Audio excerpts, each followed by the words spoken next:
Bienvenidos a Galaxia Sonora. En esta nueva entrega nos adentramos en Sombras de los Sith, una emocionante novela que nos transporta a una galaxia en tiempos de paz, pero donde una amenaza oscura empieza a emerger.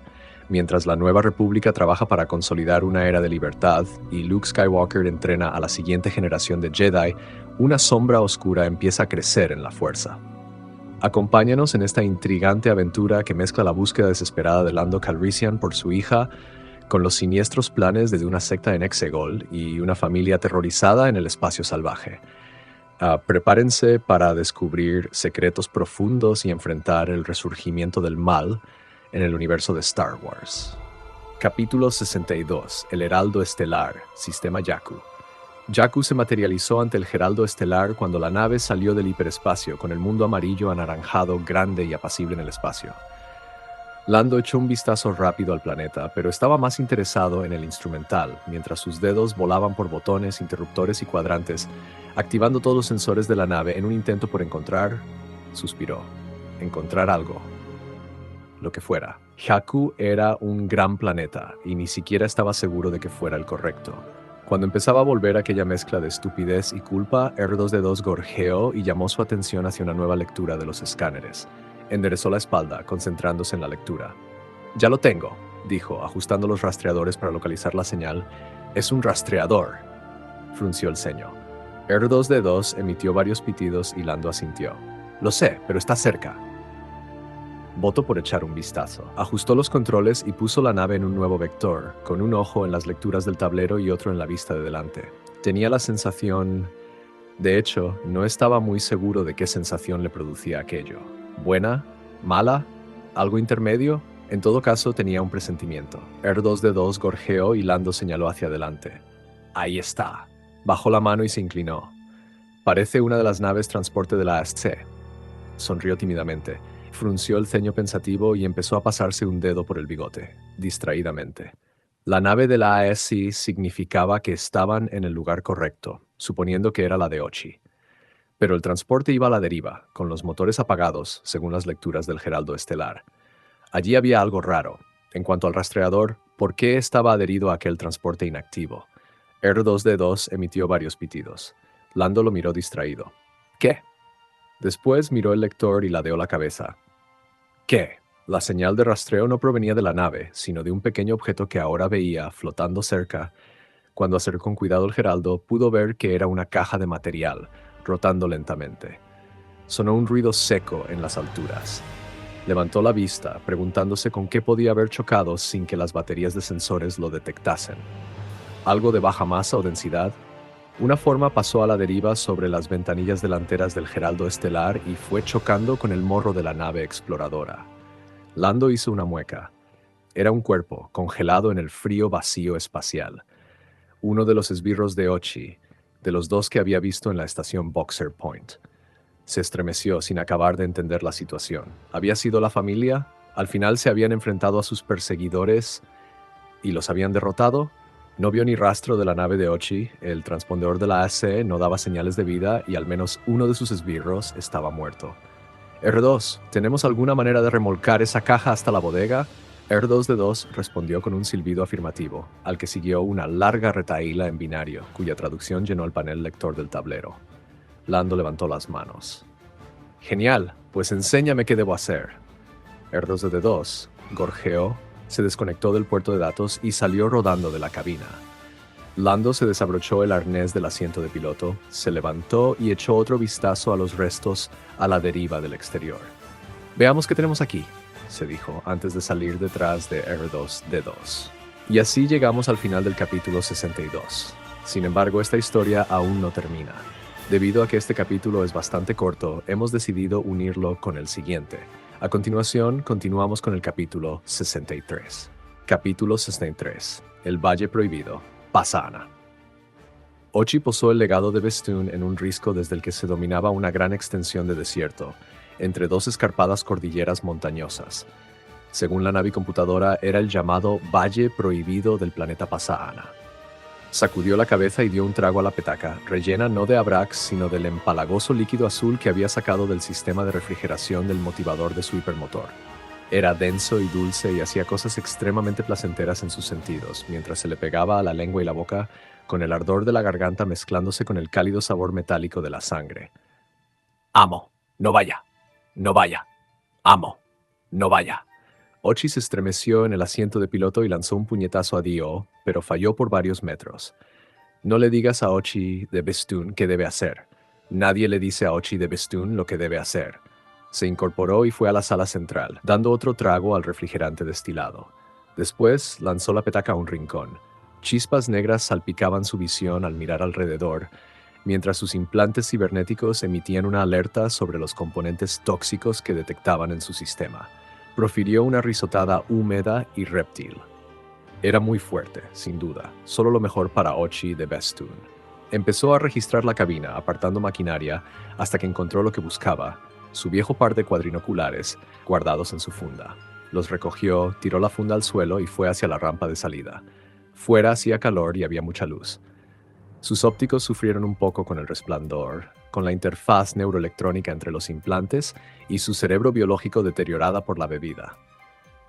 Se balanceó un poco, resbalando en la roca mientras buscaba un buen mirador, levantó los cuadrinoculares hasta sus ojos electrónicos y exploró el terreno. Era un desierto como centenares de los que había visto, montañas altas, dunas móviles de arena que al desplazarse exponían rocas naranja pálido. Más adelante, donde las cordilleras gemelas parecían converger en el valle, la arena era más oscura, depósitos de minerales probablemente. Ajustó los cuadrinoculares, intentando verlo mejor, y entonces lo vio al hombre en las arenas oscuras, allí plantado, inmóvil, mirando el legado de Bestun, mirándolo a él. Bajó los cuadrinoculares y se pasó la lengua manchada de azul por la rendija sin labios que tenía por boca.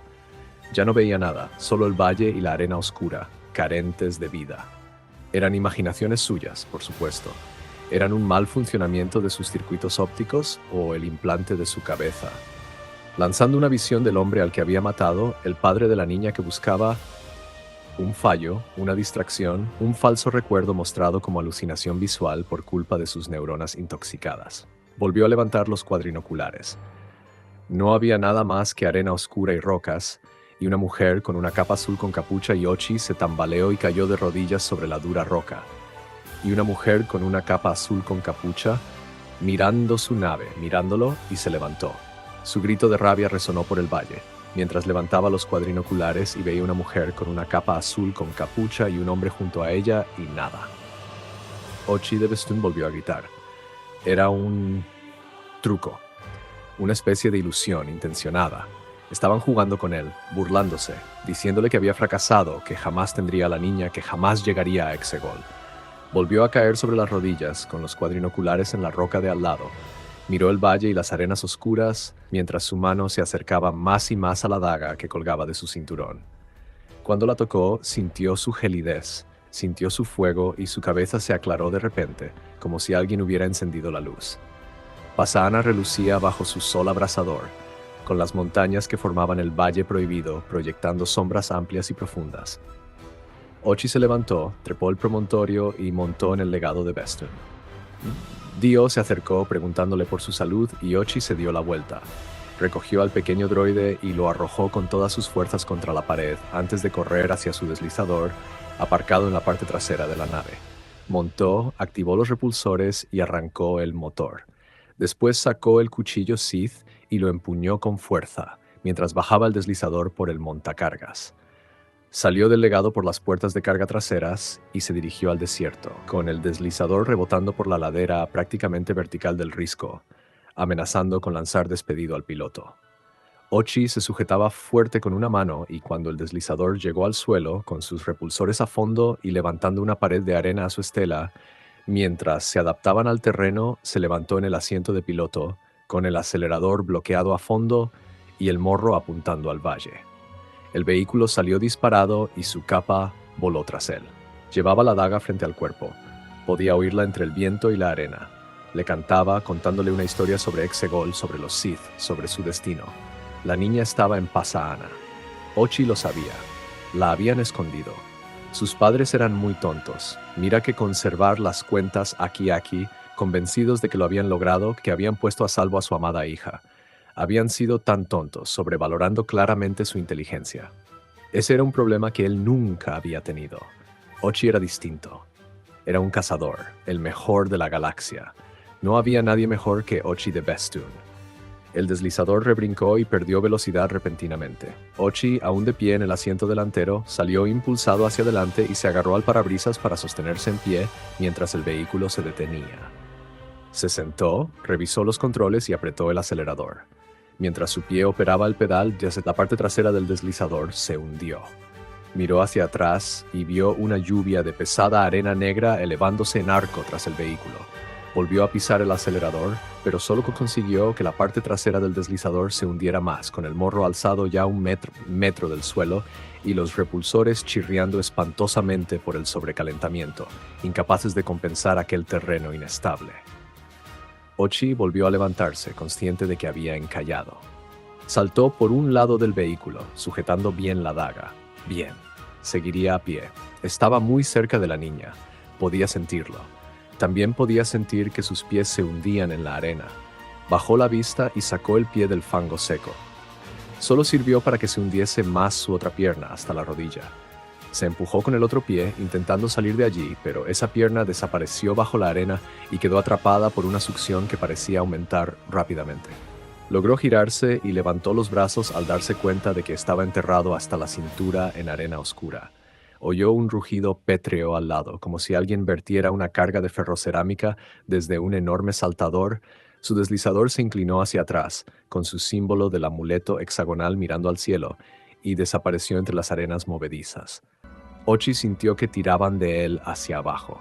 Estaba enterrado hasta las axilas. Empujó la arena negra, de una consistencia suave, casi como semillas, pero se le hundió el brazo y no pudo sacarlo. Por un instante se preguntó si había cometido un error. ¿Por qué iban a esconder a la niña allí? ¿Por qué la madre conservaba las cuentas? Intentó recordar sus últimas palabras, pero no podía porque la canción del cuchillo sonaba muy fuerte en su cabeza, dificultando su pensamiento lógico, mientras su implante cibernético hacía esfuerzos para dar coherencia a todo aquello. Recordó al padre y recordó a la madre. Se llamaba Miramir y ahora, cuando el mundo se desintegraba a su alrededor, recordó su cara. En aquel momento había creído que tenía miedo de Ochi de Bestun, el mejor cazador que la galaxia hubiera conocido. Pero no le tenía miedo. Ni siquiera pensaba en él cuando le clavó el filo, dejándole beber su sangre. Pensaba en su hija, la niña que le habían encargado encontrar, la niña que seguía allí fuera en algún sitio, escondida, a salvo. Entonces, Ochi de Bestun echó la cabeza hacia atrás, con los ópticos mirando al cielo mientras se hundía bajo la arena. La daga Sith, bien alzada, relucía bajo el sol del desierto. Después también desapareció con las arenas movedizas del Valle Prohibido de Pasaana, arrastrando a otro viajero incauto hasta sus sofocantes profundidades. Y así concluimos otro fascinante capítulo de Sombras de los Sith. Ha sido un viaje lleno de misterio y emoción, desde los esfuerzos de Lando Calrissian hasta los oscuros planes de los Sith y las amenazas en el espacio salvaje. Si les ha gustado este capítulo, asegúrense de darle like al video, suscribirse al canal y activar la campanita para no perderse las siguientes entregas. Queremos conocer su opinión sobre esta historia y qué otros audiolibros les gustaría escuchar, así que dejen sus comentarios abajo. Síguenos en Instagram para contenido exclusivo y las últimas actualizaciones, y no olviden explorar nuestras listas de reproducción para más historias épicas del universo de Star Wars. Hasta la próxima, que la fuerza los acompañe siempre. Nos vemos en el siguiente video.